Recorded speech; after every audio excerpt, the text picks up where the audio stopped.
Okay, kelas. Okay, PDP yang sebelum ni kita dah tengok sel elektrolitik yang melibatkan proses elektrolisis. Okay, elektrolisis di mana proses elektrolisis ni memerlukan tenaga elektrik. Jadi kita akan gunakan bateri ataupun sel kering dan kita sambung kepada elektrod. Okay, kita sambung kepada elektrod. Okay, di mana elektrod, nama bagi elektrod ni bergantung kepada terminal yang kita sambung. Kalau kita sambung ke garisan panjang yang merupakan terminal positif, maka elektrod ni kita nama sebagai anode. Okay, manakala kalau dia sambung ke terminal negatif, maka kita panggil ini sebagai kathod. Okay, KATOD, okay, kathod. Dan kita rendamkan kedua-dua elektrod ni dalam cecair, iaitu larutan ataupun leburan yang kita panggil sebagai elektrolit. Okay, elektrolit, di mana elektrolit ini adalah sebatian ionik, di mana kalau dia larut, dia akan menghasilkan ion-ion yang bebas. Okay, jadi ion-ion yang bebas ni, kalau cikgu gunakan yang warna hijau ni, okay, kalau ion-ion ni adalah bercas negatif, okay, maka kita panggil dia sebagai anion. Okay, di mana anion ni akan bergerak ke anode, sebab anode ni kita sambung ke positif, dia adalah bercas positif. Jadi semua anion ni yang bercas negatif akan tertarik dan mereka bergerak ke anode. Okey, manakala kita ada anion, kita ada cation, okey, cation yang bercas positif. Okey, bercas zat. Okey, kita ada cation yang bercas positif. Okay, jadi kalau kita tengok kathod ni bercas negatif. Okay, sebab kita sambung ke terminal negatif, maka cation ni akan bergerak ke kathod. Maka kita dapat menguraikan elektrolit ni ataupun larutan di sini ataupun leburan sini, iaitu ion-ion tu kita boleh luraikan kepada dua bahagian. Okay, iaitu anion yang bergerak ke anode dan cation yang bergerak ke kathod. Okay, jadi kita boleh dapat dua hasil yang berlainan, dua unsur yang berlainan di dua elektrod yang berlainan. Okay, jadi apa yang kita dapat kutip tu kita panggil hasil elektrolisis. Okay, kita ada hasil elektrolisis yang berada dekat kathod dan anode. Okay, jadi hari ini yang kita nak sambung, okey, bahagian yang kita nak sambung sekarang ni ialah kita nak tengok apakah faktor. Okey, nanti cikgu padam yang ni dulu. Okey, kita nak tengok seterusnya apakah faktor yang mempengaruhi hasil elektrolisis, iaitu hasil dekat kathod dan anode. Okey, ada 3 faktor di sini. Jadi kita akan bincang setiap faktor. Kedudukan ion dalam siri elektrokimia, kepekatan dan jenis elektrod yang digunakan. Okay, kita tengok, kita pergi dekat faktor yang pertama dulu, iaitu kedudukan ion. Okay, kita tengok muka surat yang seterusnya, kedudukan ion dalam siri elektrokimia. Okay, sebenarnya siri elektrokimia ni kamu dah belajar dekat menengah rendah. Okay, kamu dah pernah belajar dah. Okay, kita tengok yang dia ada 2 jenis. Bahagian kita ada cation, okay, ion yang bercas positif, okay, dan kita ada anion yang bercas negatif. Okay, dalam siri elektrokimia, logam-logam disusun mengikut kecenderungan atomnya untuk mendemarkan elektron. Jadi logam ni dia cenderung hilang elektron, maka dia akan hasil ion positif. Dia kurang elektron. Okey. Jadi kita akan, kalau kamu tengok di sini, yang ion yang bercharge positif ni kebanyakannya adalah logam, iaitu kalium, natrium, kalsium, magnesium, aluminium, zinc. Kecuali yang ni saja, iaitu hidrogen. Yang lain semua adalah logam. Manakala bagi bahagian anion pula, yang ni semua adalah bukan logam, iaitu fluorida, sulfat, nitrat, klorida, bromida, iodida, hidroksida, semua ini adalah bukan logam. Kita sambung nota sini. Semakin tinggi kedudukan sesuatu logam, ini lebih reaktif, semakin tinggi ya, dia adalah paling tinggi. Jadi semakin tinggi kedudukan suatu logam dalam siri elektrokimia, semakin mudah logam tersebut mendema elektron. Jadi dia adalah lebih aktif. Raja 6.7 menunjukkan susunan ion mengikut kecenderungannya untuk dinyatakan dalam siri elektrokimia. Jadi maksudnya ini lebih cenderung untuk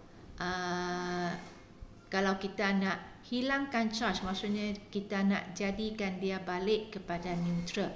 Jadi kalau kamu tengok di sini, kalau kedudukan sini, kalau dia semakin tak aktif, kalau semakin turun ke bawah, sebenarnya dia semakin tak aktif, semakin ke bawah, kita dapati bahawa dia semakin mudah dinyacaskan.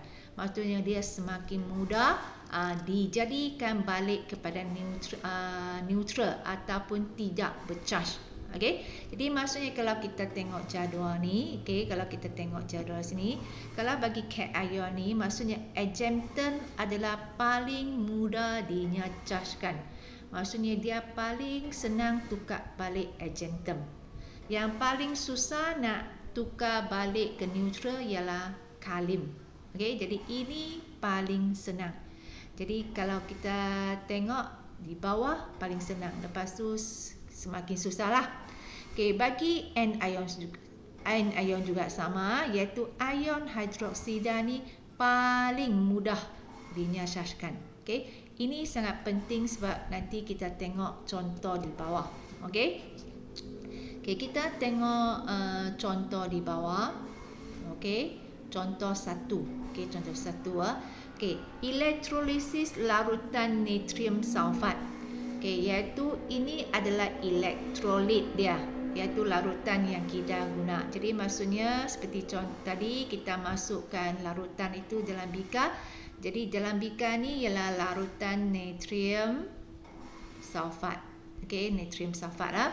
Bagi larutan natrium sulfat ini, jadi ion-ion yang hadir dalam larutan ini, dalam sini ya, larutan ni, semasa elektrolisis ialah ion natrium, sebab ini ada natrium, iaitu natrium ni adalah bercharge positif. Lepas tu dia ada ion sulfat, yang ini yang bercharge negatif, ini charge positif, ini charge negatif. Jadi kita ada ini.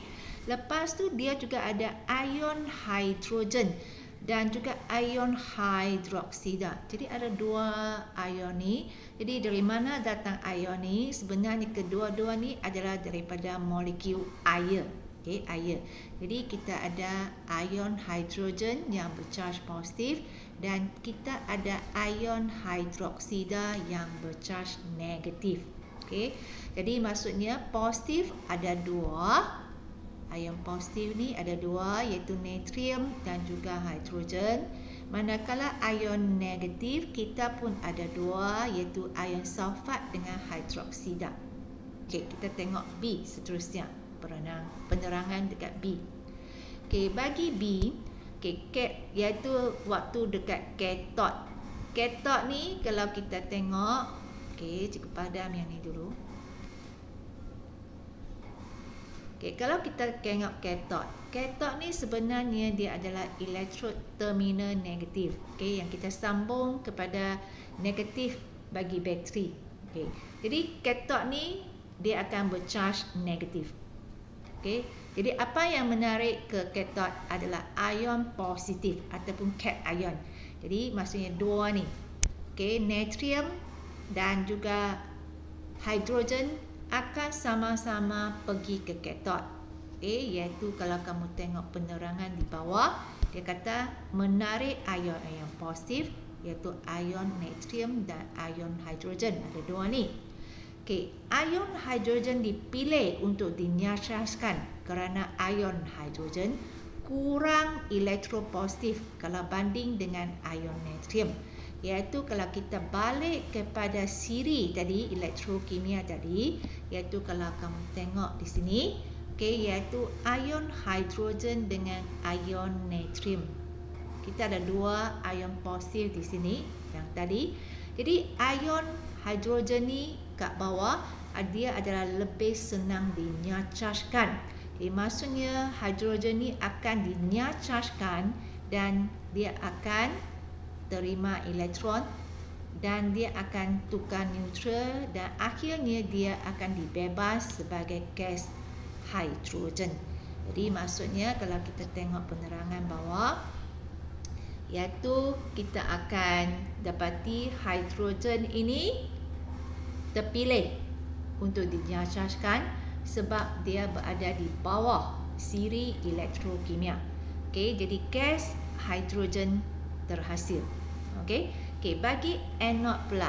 Jadi yang kita tahu anode bercharge positif, dia akan menarik anion yang bercharge negatif. Okey, dia akan tarik. Jadi ini charge positif. Okey, anode charge positif, dia akan menarik dua ni. Okey, jadi kalau kita tengok balik kepada siri tadi, okey, walaupun ada dua, iaitu ion sulfat dengan ion hidroksida, jadi ion hidroksida akan dinyacaskan kalau dibandingkan dengan ion sulfat. Okey, jadi kita tengok balik nota, dia sama macam tadi, iaitu ada ion hidroksida dipilih sebab dia tarik kedua-dua ion sulfat, ion hidroksida, tapi ini dipilih untuk dinyacaskan. Jadi OH negatif ini dia akan hilang elektron dan dia akan menjadi OH. Dan waktu OH campur dengan OH molekul yang lain, akhirnya dia akan bebas sebagai air H2O dan juga gas oksigen. Okey, jadi dia akan tukar ke H2O, okey, dan juga bersama dengan oksigen. Jadi apa yang kita nampak di sini, dia tulis gas oksigen akan terhasil, okey, pada anode. Okey, jadi ini adalah siri ataupun kedudukan ion itu dalam siri elektrokimia.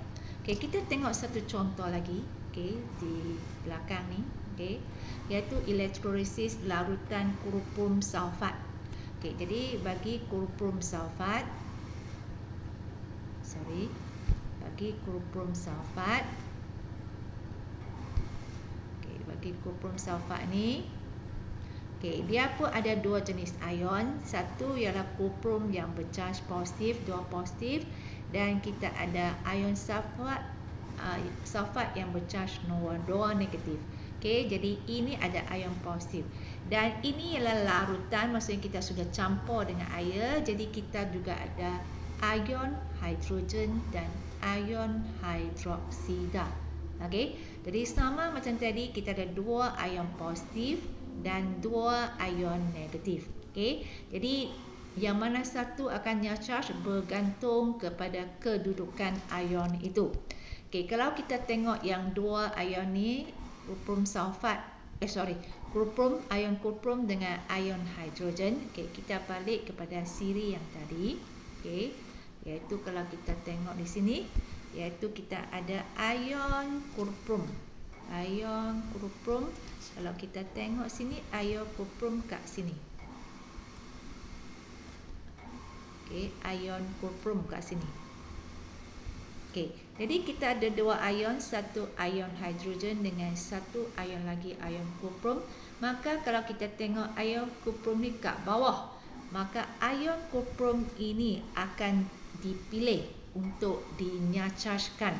Okey, jadi tadi kita banding natrium, tapi natrium atas. Jadi waktu itu kita pilih hidrogen. Tapi sekarang ni kalau kita tengok kuprum kat bawah, jadi dia akan dipilih untuk dinyacaskan. Okey, jadi daripada dua ion ni, okey, daripada dua ion ni, kuprum dengan hidrogen, nampaknya kita tak pilih hidrogen lah, kita akan pilih kuprum. Okey, jadi kita tengok yang B, okey, yang berlaku dekat katod, iaitu dia menarik ion positif. Kita dapati ion kurpum dipilih untuk dinyacaskan kerana ion kurpum kurang elektropositif kalau banding dengan ion hidrogen, dan kurpum terenap dia akan terbentuk ataupun dia melekat pada permukaan katod. Jadi kurpum ni akan dinyacaskan, dia terima elektron dan dia akan tukar ke logam kurpum sahaja, bukan ion lagi. Okey, bagi bahagian yang anode pula, kita tengok ini sama dengan yang tadi, ion sulfat dengan ion hidroksida. Jadi ion hidroksida akan dipilih sebab dia adalah kurang elektronegatif. Okey, jadi kalau kita tengok di sini, ion hidroksida dipilih untuk dinyacas kerana ion hidroksida kurang elektronegatif berbanding dengan ion sulfat. Jadi gas oksigen akan terhasil sama macam yang contoh pertama. Okey, jadi ini adalah faktor yang pertama, kedudukan ion. Okey, kita sambung seterusnya kepada faktor yang kedua, iaitu kepekatan. Kepekatan, berapa pekat elektrolit itu. Okey, cecair larutan yang kita guna itu. Okey, kepekatan ion dalam elektrolit juga mempengaruhi pemilihan ion. Okey, tapi yang kita tengok di sini, kepekatan itu hanya mempengaruhi ion negatif sahaja, iaitu ion positif. Okey, ion negatif yang lebih pekat, okey, dalam elektrolit lebih cenderung dipilih untuk dinyacas. Okey, ion negatif.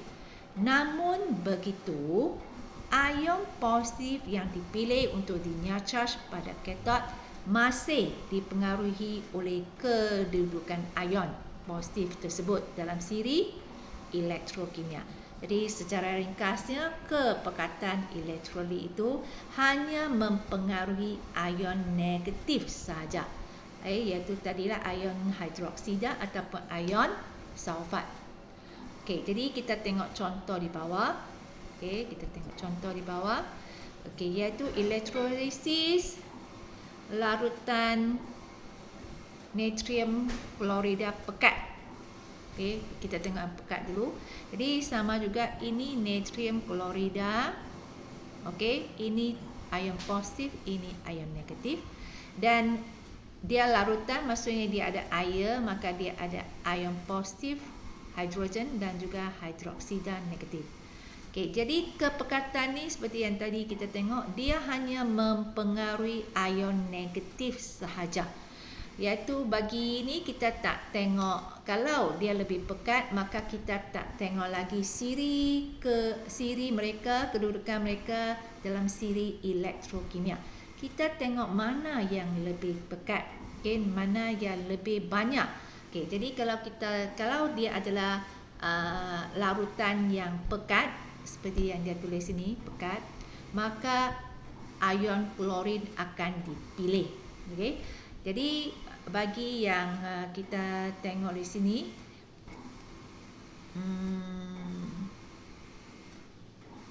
okay, iaitu dia berlaku dengan anode lah. Okay, kita tengok anode sebab anode akan menarik ion negatif yang berlaku dekat elektrod positif. Okay, dia positif, dia akan tarik. Jadi dia akan menarik ion-ion negatif, iaitu ion klorida ataupun ion hidroksida, dua ni. Ion negatif yang dinyacas dipengaruhi oleh kepekatan ion negatif. Jadi kalau dia adalah larutan pekat, maksudnya ion klorida ni adalah lebih banyak. Okey, jadi ini akan dipilih. Okey, nanti kita tengok nota seterusnya, ini akan dipilih.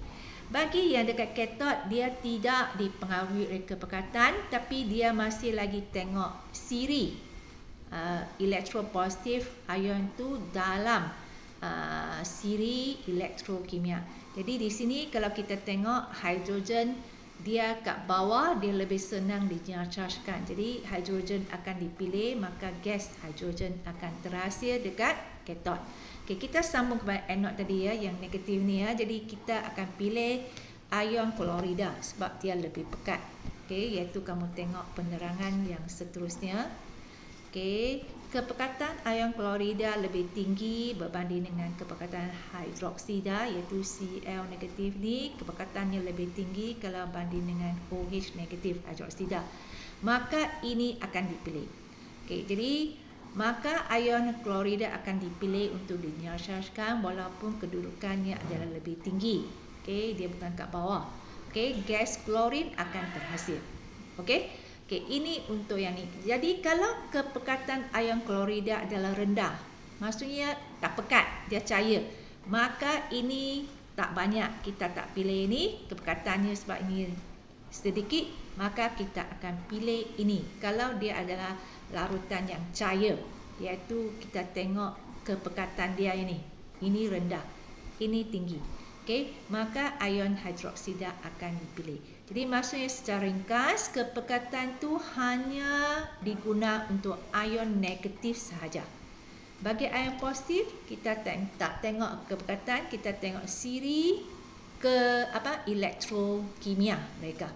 Okey? Okey, ini faktor kedua, kepekatan. Kita tengok faktor yang ketiga, iaitu jenis elektrod. Okay, jenis elektrod yang digunakan juga mempengaruhi, dan bagi elektrod ni kita akan tengok dua jenis. Satu ialah A, jika jenis logam yang digunakan sebagai anod adalah sama dengan jenis ion logam dalam elektrolit, maka sebagai contoh maksudnya ialah kalau kita gunakan larutan kita, elektrolit kita guna elektrod. Okey, kita sambung kepada bateri. Okey, seperti yang biasa kita sambung ke bateri elektrod ni. Okey, jika jenis logam yang digunakan sebagai anod ialah kita sambung ke positif, ini anod, adalah sama anod ini anod ini anod. Okey, adalah sama dengan jenis ion dalam elektrolit. Jadi sebagai contoh, sebagai contoh, katakan elektrolit cecair larutan yang saya guna sini, katakan dia adalah argentum nitrat. Argentum nitrat katakan.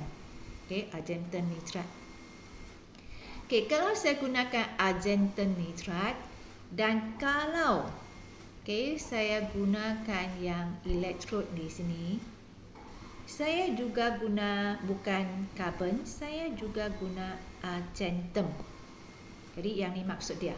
Jadi jika jenis logam yang digunakan sebagai anod adalah sama dengan jenis ion logam dalam elektrolit, maka apa yang berlaku ialah di anod, dekat sini anod, atom logam akan mengion untuk membentuk ion yang positif dan larut. Maksudnya logam ini, elektrod ni akan hilang elektron dan dia akan tukar ke ion positif, dan ion positif ni akan larut dalam elektrolit di luar, akan larut. Okey, jadi ini maksud dia. Manakala di katod, yang di anod yang berlaku ialah kita nampak bahawa argentum ni dia akan larut dan dia akan semakin kurang. Kamu akan tengok dia semakin kecil sebab dia sudah larut menjadi ion dalam elektrolit. Bagi yang katod pula, ion logam tersebut akan dinyacaskan dan membentuk atom logam yang terenak pada katod. Jadi maksudnya sekarang ni, kalau kita tengok, sebenarnya kita bukan saja guna yang ni, yang logam yang penting ialah kita guna argentum di sini. Yang sekarang dekat sini, jadi tak semestinya kita guna argentum. Tapi apa yang kita nampak ialah dia akan hasil satu lapisan argentum di luar. Sebab argentum positif, ion argentum positif yang terdapat di dalam elektrolit akan bergerak ke katod dan mereka akan nyacas dekat katod. Mereka akan nyacas dekat katod. Cikgu padam sikit dulu, terlalu banyak bahan di sini.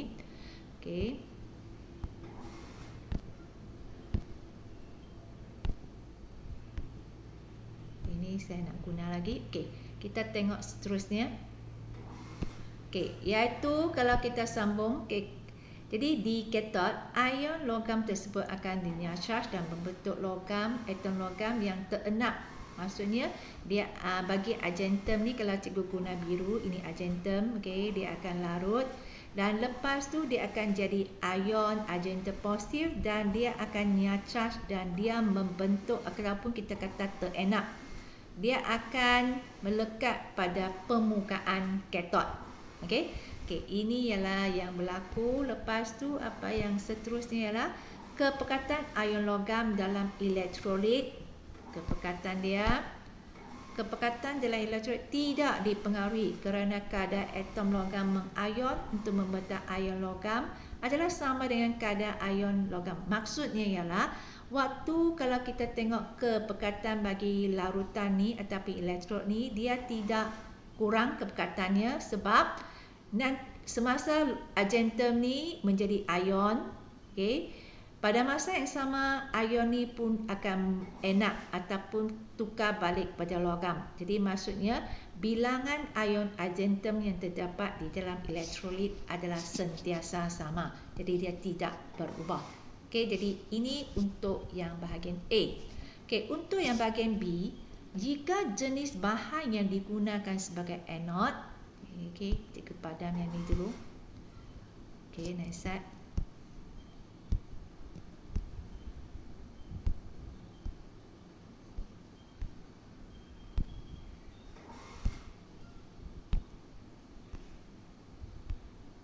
Kita tengok bahagian B.